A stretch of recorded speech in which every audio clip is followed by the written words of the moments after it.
Natakpan 3 ka persona sa ginpatigayon nga drug bypass operation sa Station Drug Enforcement Team sa City Proper Police Station sa Barangay Rizal, Palapala 1 City Proper, pasado alas 11 ng gabi, Mayo 13, 2024. Ang mga arestado ang Musanday Zoren Gamasa, 30 anyos, Salvador Gamasa, 50 anyos, Kagfi Angelesa, 60 anyos, lunsay residente sa nasambit nga lugar.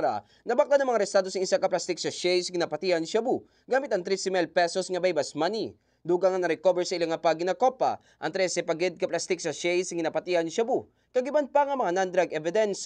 Si Gabriel ang K5 News FM Iloilo kay Police Captain Roque Jimeno III, officer in charge ng ICPS-1, ginpayag siningad wag kabulan ng ilang monitoring antes ginkasan na sambit nga operasyon. So kay AKP no, ang aton monitoring ini si iya kay ti ang bata yan nadakpan man naton dati. So 3 ka bata na niya ang nadakpan. So ginalagas na naton. What it happen ni si Soren kag si Gabo daw sila na ni nagbulos sa mga bata ni Pe kay sila ni sang una ang ginabagsakan sang ilaman nga pakaisa nga which is nga ara na subong sa Monte sa Manila. So ang aton nga monitoring ni sila no daw siya man gihapon nga bagsak.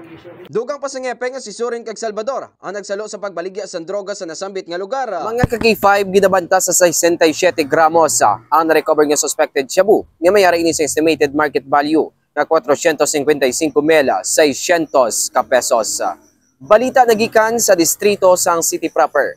Ako si ka-K5 Eric Canyazares para sa Kampiyon nga Balita, Serbisyo Publiko kag Kalingawan sa Iloilo, K5 News FM. This news is brought to you by, do you feel tired all the time? Do you have frequent infections? Do you have always cold? It's a sign of low immune system. Boost your immune system with Clinica D3 Bio, antibacterial, natural antioxidant, immune system booster. Clinica D3 Bio has vitamin D3, lauric acid, and monolurine to fight against all viruses. Try Clinica Vitamin D3 with Coccus nocifera.